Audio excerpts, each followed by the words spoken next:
In Woodfork? I hope to be back on the field. You always have to end a softball conversation with a softball question. Yes. I hope to be back on the fields and back on the mound. I was a pitcher in my previous years of softball. All right. That's Brandon Woodfork. He is the social marketing director. Have I got Marketing that right? co-chair. Marketing. Yes, that's right. You've said that 3 times, and maybe this time it'll stick. The marketing co-chair of Naga, Brandon Woodfork, and again, we thank you very much for your time. Thank you for having me. All right, we have had a lot of stuff going on here while Brandon and I have been talking, but it was important that you hear from him. We will get you updates as we go along, and this has been another barn burner of a softball game. Joel will join me again here in just a few minutes. Batter is Vernon Allen, or Squirrel. What inning are we in for? And the first pitch to him is swung on and grounded to third. Forced out at second base, no play at first.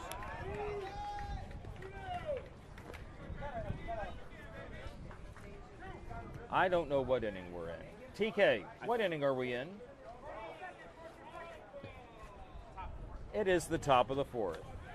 I was so entrenched with the conversation that I was having with him. Here is Kent.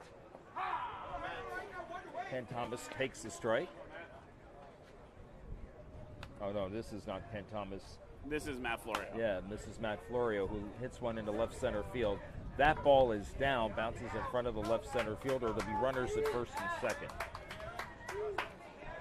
So I was watching them talking to some folks during that break. Am I correct that the Big Poppies took the lead in their half of the third?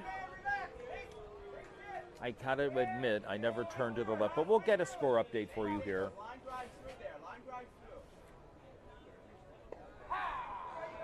Darren Bishop is the batter.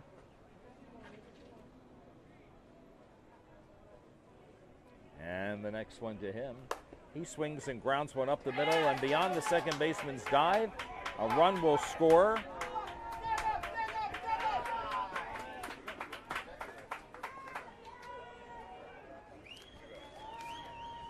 And Vernon Allen crosses the plate.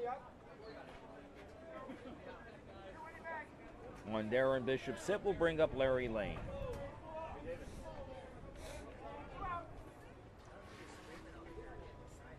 And the first pitch to him, lifted in the air to left field.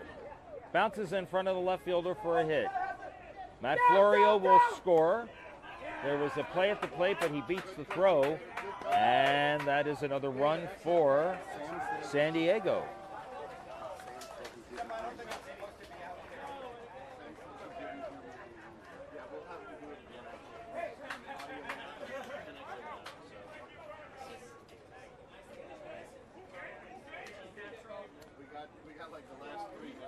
All right, here It's Tom Abbas. is Do your thing, Tommy. Here we go, bud. All right. Hey, waste it if you have to. Here you go. Nice stumble. the next one. Swung on and bounced fair down the third baseline, fielded by the third baseman, who falls down, but still manages to tag third base, and that ends the inning. 2-run score in the top of the fourth. We're going to go back to the interview and ask him again about the rebranding. Our audio went out and our network went out. I need somebody to tell me what the score is. I don't know who, just... Blue, what's the score? It's 3-2. 3-2, bottom of 4. We're off right now.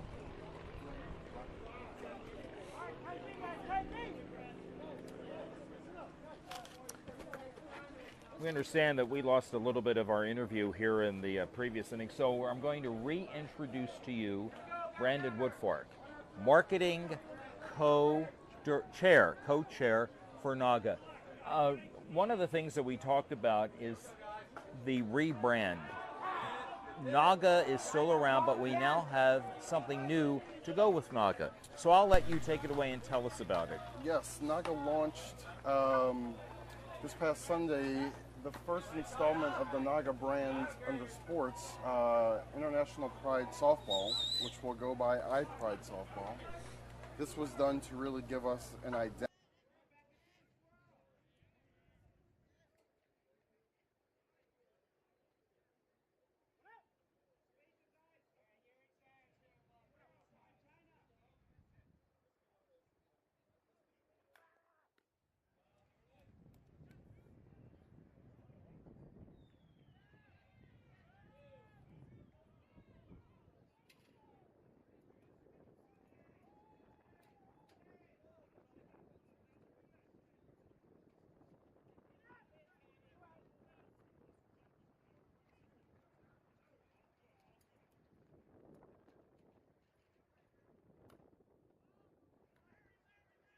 We've had so far today, and it's kicking up a whole lot of that dust.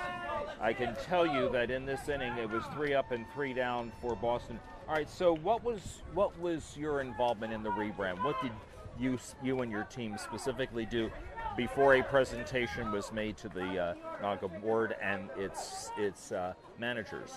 Our team really worked on figuring out how we were going to present and introduce the new brand to membership. So there's a lot of work that went into from the IT side, from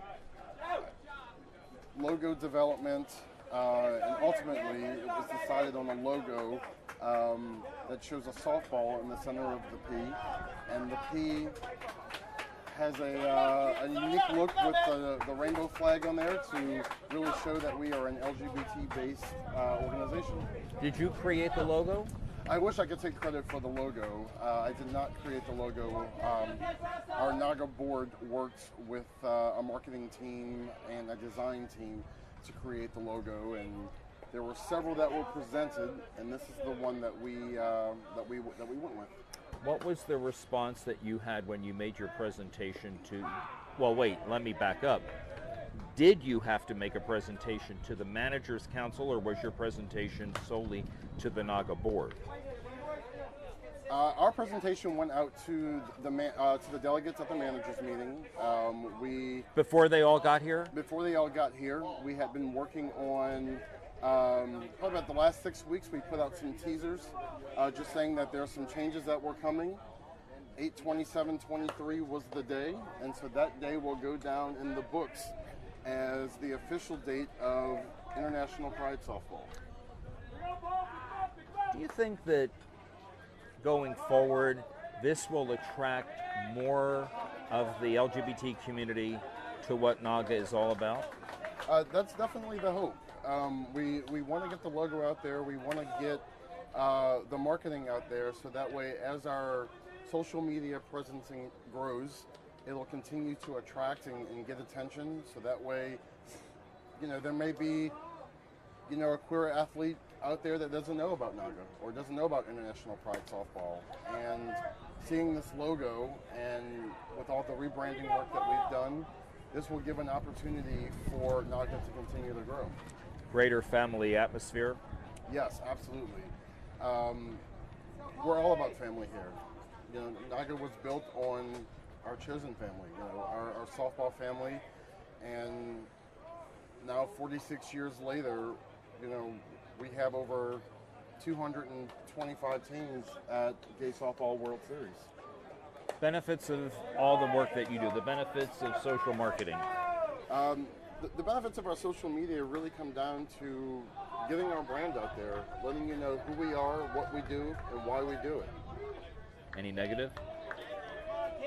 You may have some negative comments. One, either not changing the name for legacy reasons, but really this is an opportunity for us to grow. This may also hurt some of our street attendees that may not want to essentially show off their pride. But us showing off our pride, this is the right thing to do for our membership. This is the right thing to do for all the people that come to a Naga sanctioned event, and we couldn't be more thrilled with the response rate. We have a new brand. We have new swag for that brand, and we have the logo. So what happens next? After you've had a chance to relax a bit? The next step is going to be taking some time to kind of listen to some of the feedback from from our coaches, from our players that are here. Right now we have version 1.0 out, and version 2.0 is right around the corner. We're going to take all the feedback. The website's going to go through some continued development. Marketing is going to continue to get the word out. We're going to advertise. We're going to brand. We're going to show our stripes, show our colors. And as we continue to grow, and as we continue to do that, our family is going to grow. Okay, I don't know if our audience had a chance to hear this in the first before we lost our little signal here.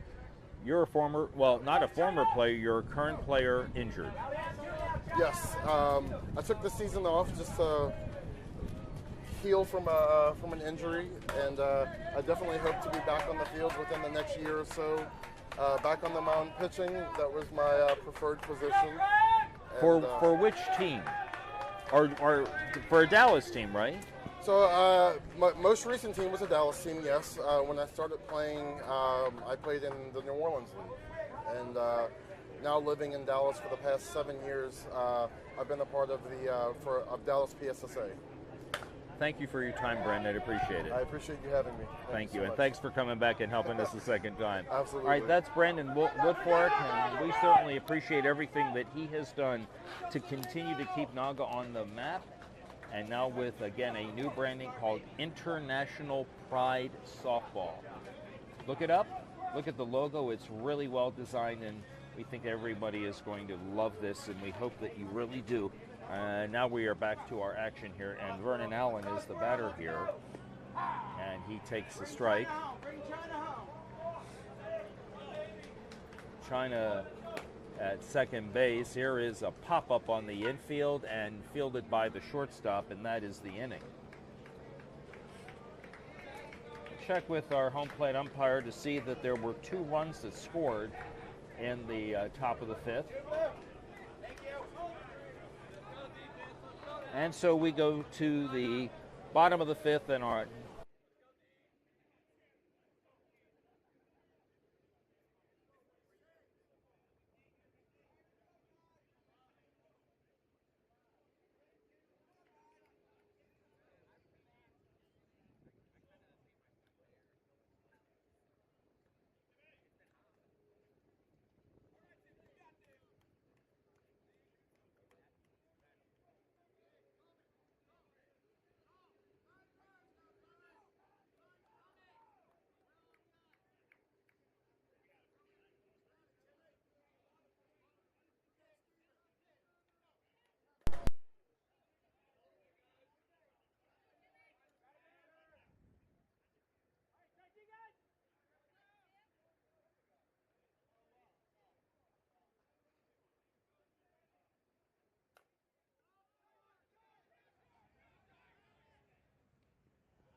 I think it may be when mine goes out, because mine isn't doing anything again.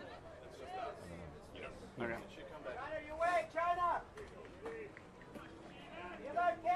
here is Okay, Phelps. yep. Phelps swings and hits a slow roller on 3 hops back to the pitcher, who fields his position well. He's got 3 assists so far today, and that is out number 2 here, and we'll Top bring 5. up Pokio. Or no, I'm sorry, bottom. Bottom 5. 5.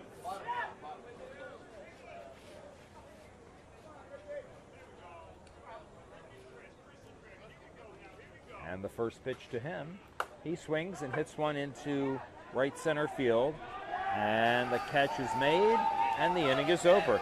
A very quick inning for the San Diego pitcher Squirrel, Vernon Allen. 3 up and 3 down. And so it looks like we will be going to the top of 6, and we'll try to get a confirmation, but I believe it is 5-3 in favor of Vengeance right now. 5-2. 5-2. Top of the 6th. San Diego, the visiting team in this game. They'll get their next licks at the Boston pitcher. And it looks like we're going to be leading off towards the bottom of the order there. The number 9 hitter, Matt Florio. Yeager is Number the 8 pitcher. hitter. I'm sorry, Yeager is the pitcher for Boston. And again, as Joel just said, Matt Florio will lead off in the top of the 6th. And he's going to be followed by Darren Bishop and then Larry Lane. And so the first pitch is a strike called.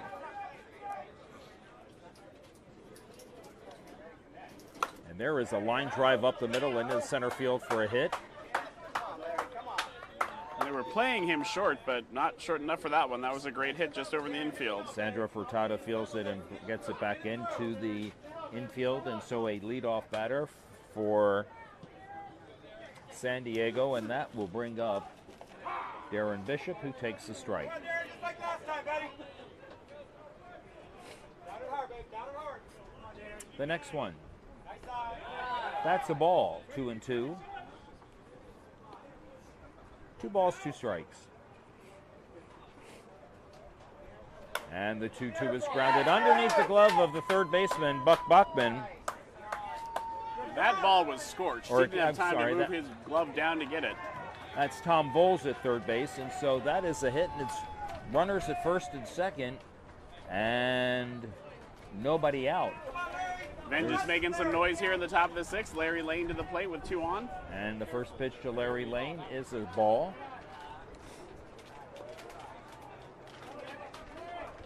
And the count is 2 balls and 1 strike. That pitch is a little deep. It's ball 3, 3 balls and 1 strike.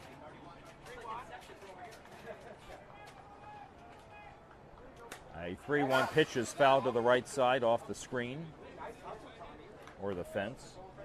3-2.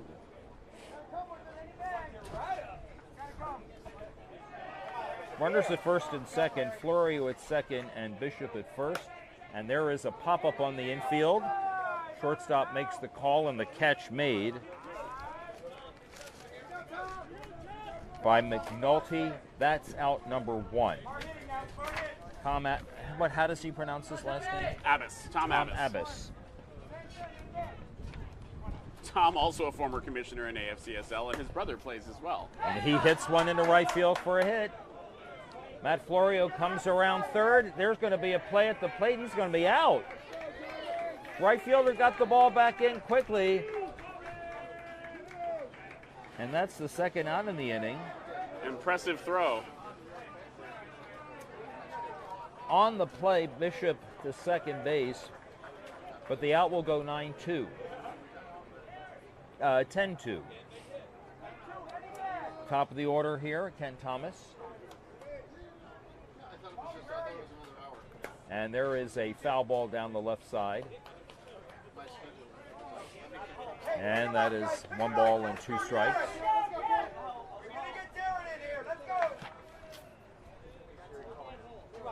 1 ball, 2 strikes. The ball gets back in, and the pitcher has it. Now he has 2 balls. Still 5-2. Hey, we're gonna get Darren in here. 3 hits. 1 in the green. 2 in the green. And the next one swung on and hit into right field. Ball is caught, and that is the third out in the inning. So Ken Thomas flies out to right field. No run score in the inning. There was a put out at home plate. And we go to the bottom. Excuse me. We go to the bottom of the 6th. The dust is really kicking up here. 14 minutes. 14 minutes. Bottom of the 6th coming up. It is 5-2. The San Diego Vengeance lead the Boston Big Poppies. This has been one of the more lower scoring games that we've seen so far in the 4 days that we've had softball actions.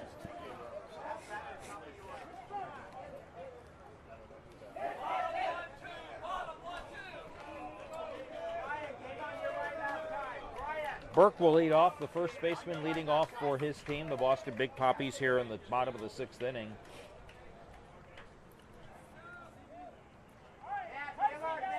Late in this ballgame, what did he say, 14 minutes left? Is that what he said, 14 minutes? And the first pitch to Burke is swung on and hit in the air to right center field, not deep, and so the catch made. Right center fielder had him played perfectly. And again, those fly balls are just dying out there. Unless they're really short for a single, they're not going to make it over their outfielders' heads very often. I'm told that blue that was helping us out there, blue in the white shirt, is TK Robertson. Sandro Frittura hits one down the left field line. That'll be foul as it curves into foul territory, and that is a strike. TK Roberts, sorry.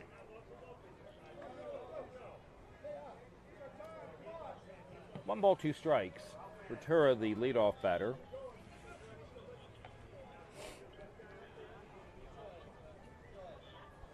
Hope you enjoyed the interview with Brendan Woodfork and his recitation about the new branding that is now International Pride Softball.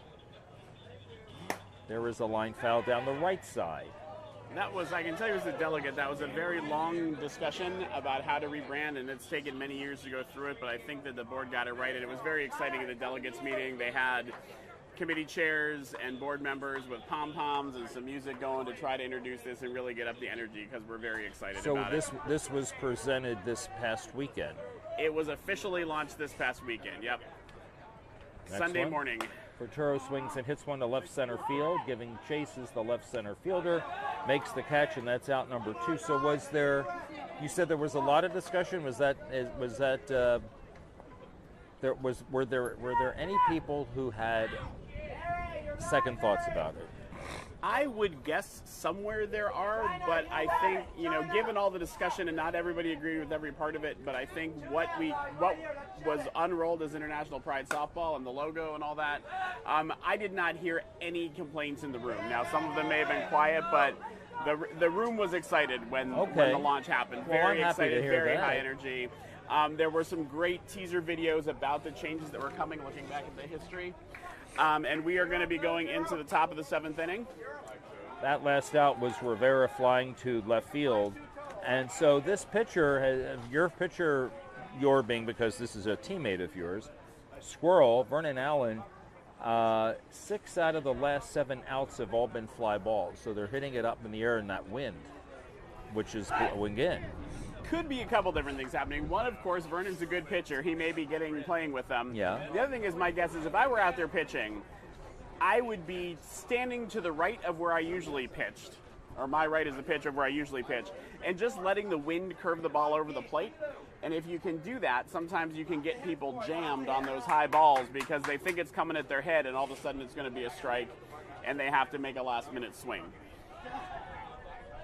All right, it'll be Paul Shepard to lead off in the top of the 7th.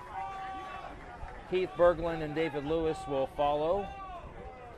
San Diego will try to add a little insurance. We're probably inside of 10 minutes to play. And the first pitch to Paul Shepard is a ball. 7th inning anyway. 2 balls and a strike. And here is a ground ball into right field to the first baseman. Goes to the bag himself, and that is a 3 unassisted. And we'll bring up Keith Berglund. And these games go 7 innings, so this should be our last inning, Yes. even if there is time left on the clock. Time is no longer of the essence now. They will play this out. Berglund takes a strike.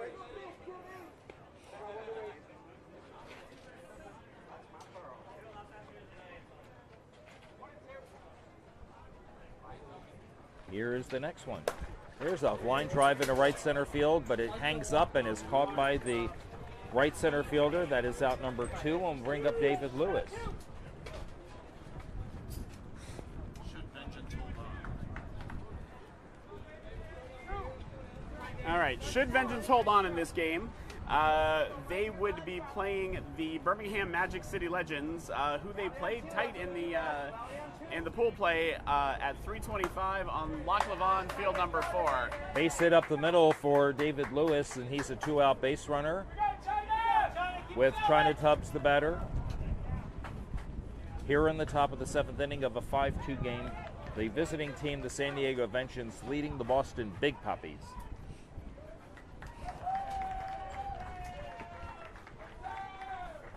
First pitch.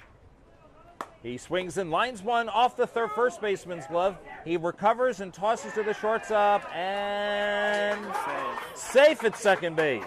A little hard to see, but the shortstop bobbled that ball a little bit. All looked like they had it, but it got on the ground as Lewis got in there, so Lewis is safe. It'll go as a fielder's choice, no out recorded. So it's first and second with 2 out, and it'll bring up Brian Burnett. With another chance to add to his Plays of the Week highlight reel. And the first pitch he takes, a ball on the plate, 2 balls and a strike.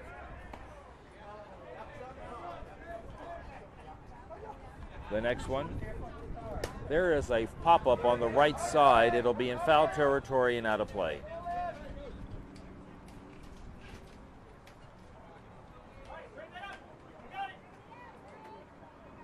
Two. Always nice to take And a swing two. towards right field if you can drop it in there, but now probably going to just try to flatten that out more.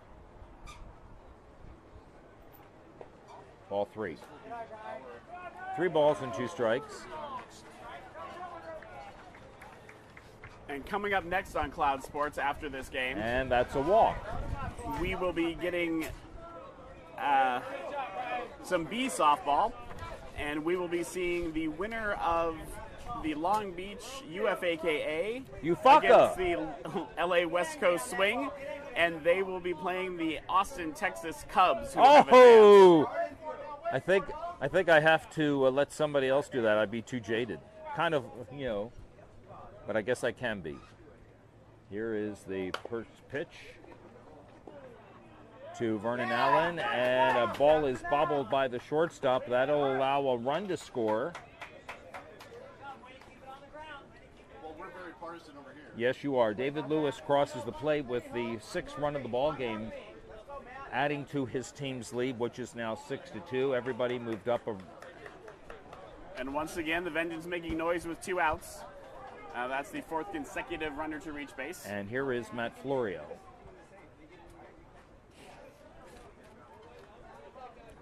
Florio having a fairly good day, hitting the ones that just are dropping in there, sometimes over in right field. All right, here is the first pitch to Matt Florio. It's on the plate for a ball, 2-1.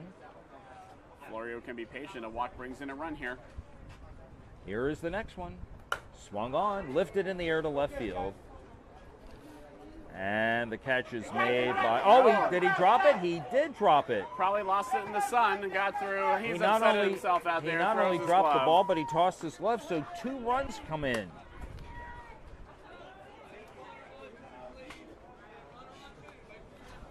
So Florio reaches on the play. Squirrel takes second. He will be run for now.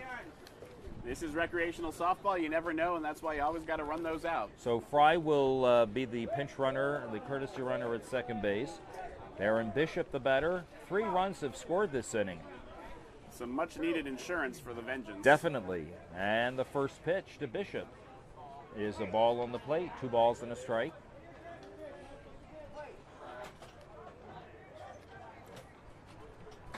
Larry Lane is on deck if Bishop keeps the inning going. Here's a fly ball hit out into right center field, and the catch is made. The inning is over, but it was a 3-run inning for the San Diego Vengeance here in the top of the 7th. They now lead as we go to the bottom of the 7th. Our new score, San Diego Vengeance 7 and the Boston Big Poppy 2 here on the Cloud Sports Network. Yeah, 3 came in that inning, actually, so I have it as 8-2 right now. 8-2. So, My again, math, you know what? It seems like my math goes south every time I come here. 8-2. 8-2. So the Boston Big Poppies need 7 to win. Anything less than 6, and they lose, and a tie will take us into extra innings.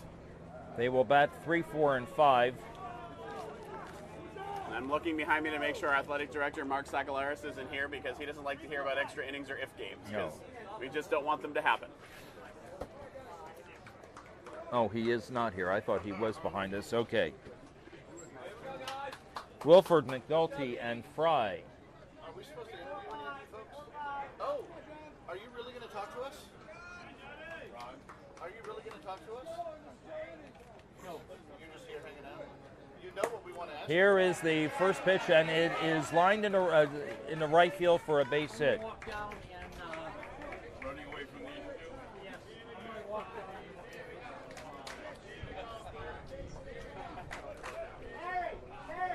Here is McNulty, the shortstop, with a runner at first base.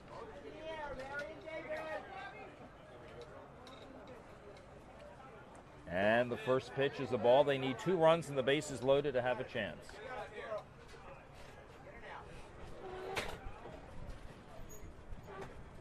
And the next one is a strike called. It's 2 balls and 2 strikes. That one just getting over the plate. There's a fly ball hit out into left center field. And the catch is made, and that is out number 1 here in the bottom of the 7th. The catch made by David Lewis. And we'll bring up Fry, the second baseman. He's hit the ball to the shortstop on his first 2 at-bats.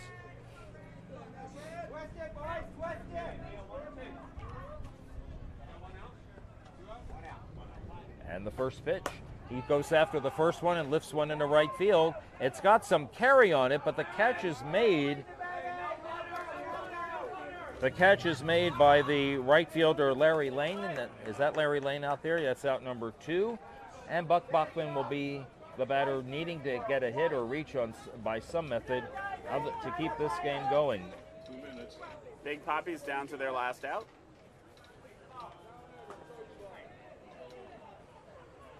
First pitch. Swung on and lined down the right field line. That is in for a hit. Wilford on his way to third base. He will come around and score.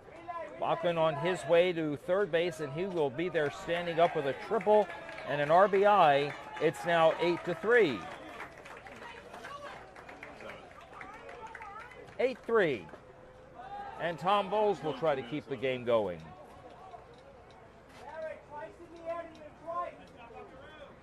So that is Larry Lane out there, and they're pointing out that this batter has hit that way twice. And Vernon looking just for one more fly ball to get out of this. Yes. Runner at third base. 2 out rather. I think one of the things that Vernon's doing well that may be helping him is you see those ones that just barely get past the plate as a strike and are nice and low. Then he'll throw one deeper or higher. And so the batter can't adjust back and forth in the box because he can put it anywhere in terms of depth. First pitch to Bowles. Ball inside. 2 balls and a strike. 30 seconds. And the next one is a strike called on the outside corner. 2 balls and 2 strikes. They're going to play the inning out. This is the home team's last at-bat. And there's a swing and He a did miss. get a piece of that, so he's going to Foul get tipped it. down So it's to his still last 2-2. courtesy swing. That's it. It's got to be fair. I've never seen a game end on a foul ball.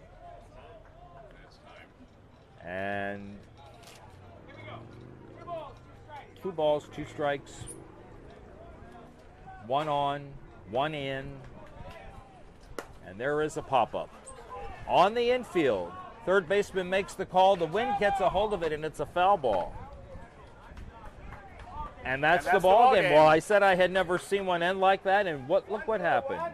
All right, they did get a run in the bottom of the 7th, but that was not near enough. The final score here in Master C, the San Diego Vengeance 8, the Boston Big Poppy 3. San Diego Vengeance will move on, but not on this field. They will go to another field while we await a B Division game that will be our next broadcast here on the Cloud Sports Network. Thank you for being with us, and we'll talk to you again in just a few minutes.